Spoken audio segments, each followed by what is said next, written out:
2. Reno Tirakatini. Tēnā koe, Mr. Speaker. E aku whanaunga, Ngati Koata, Ngati Rarua, Ngati Tama me te Atiawa. Whakatau mai, whakatau mai, whakatau mai. Whakatau mai ki te here i o koutou kreme. Nā koutou tēnei rā, he rā nui, he rā whakahira. Hara mai, nau mai ki te whare pāramate e takatū nei. Nō reira, tēnā koutou, a tēnā kātou katoa. Mr. Speaker, now this House turns to acknowledge the other parties involved in the story of the settlement of Te Tauihu. The four iwi of Ngati Tama, Ngati Rarua, Te Atiawa and Ngati Koata. Sir, these four iwi were part of an invading force led by Ngati Toa that swept through Te Tauihu and further south.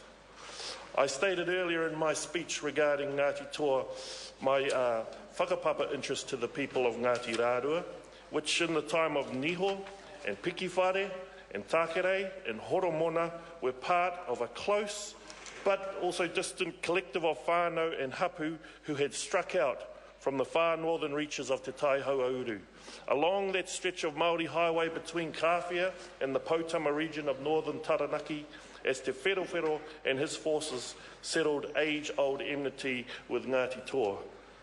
The Ngati Koata e Pauewe, the Ngati Toa e Taharoa and Te Maika and Rākau Nui, the Ngati Rarua at Waikawa, the Ngati Tama at Potama, and the Ngati Mutunga Te Atiawa of Ure Nui, Manukorihi and Ngāmotu. All of these tribes were drawn into the conflict with Waikato Tainui, either by choice or otherwise.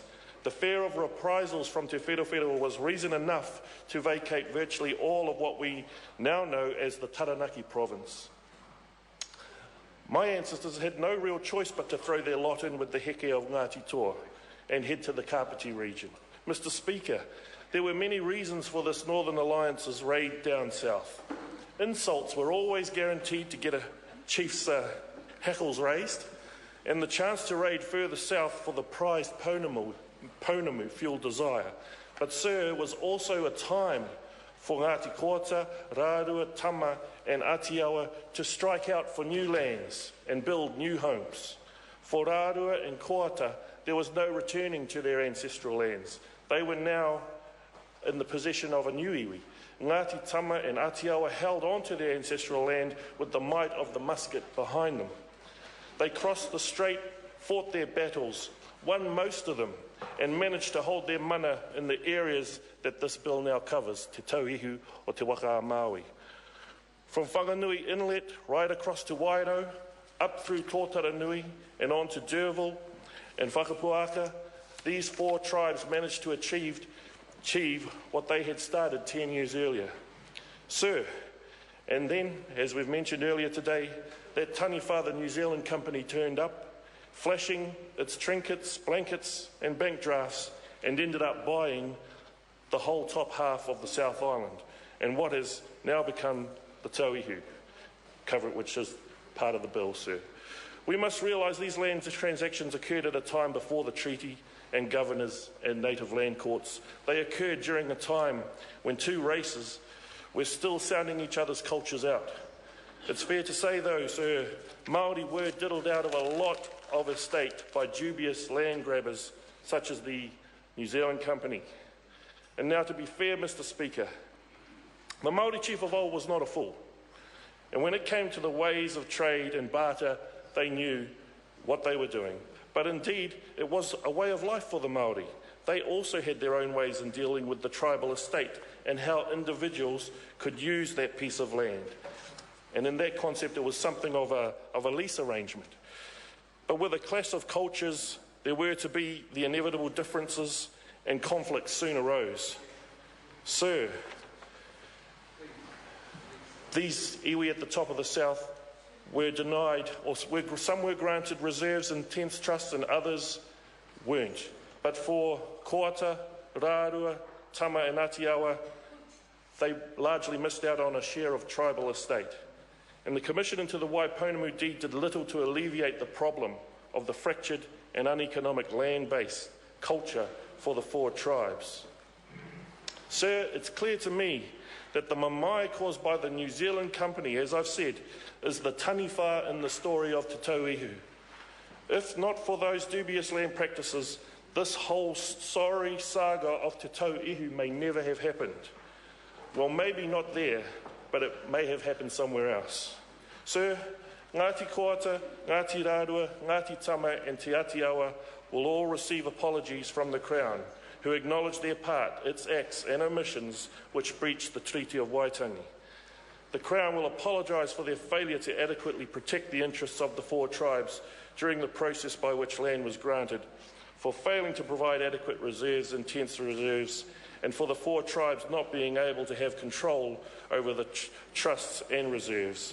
The Crown will also apologise for their failure to provide sufficient land for the future needs of the tribes.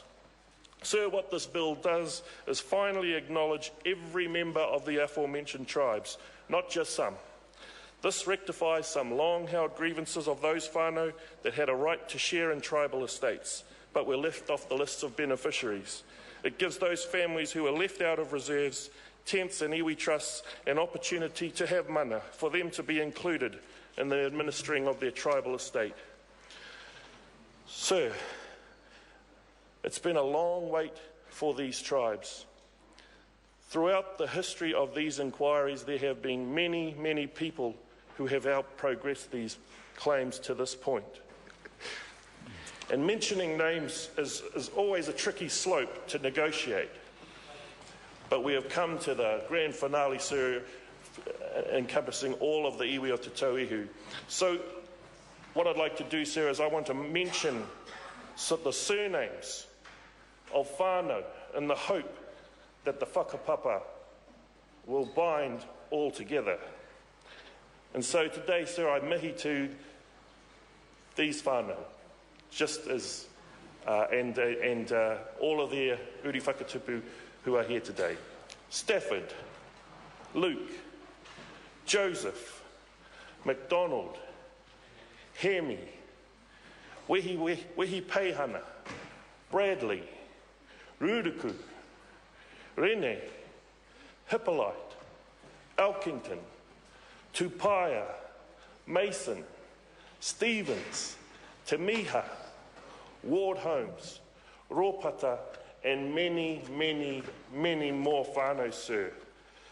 Sir, it is a very proud day for me, for Te Waipounamu, for Te Tauihu o Te Waka, and especially for me, who is very privileged to hold the tūranga of the seat of Te Tai Tonga.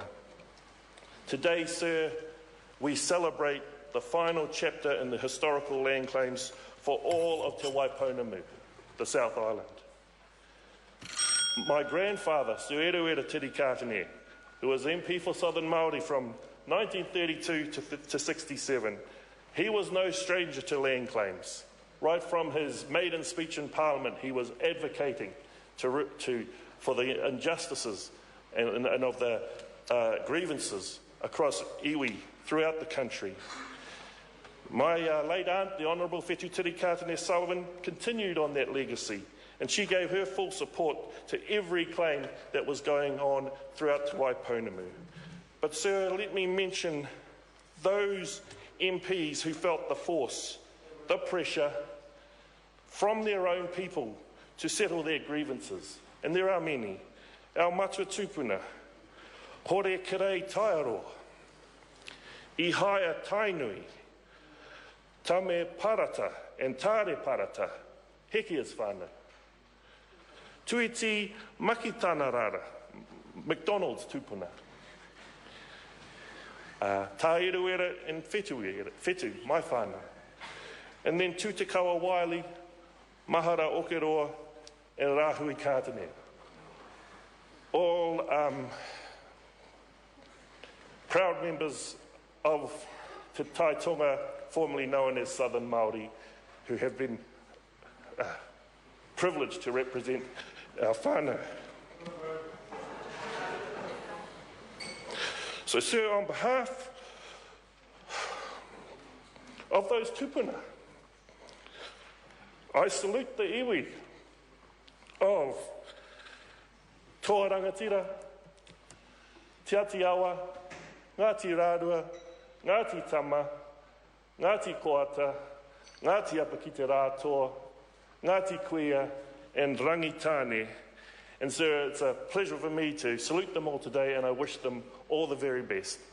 Nō reira, e raurangatira mā, tēnā koutou, tēnā tātou katoa.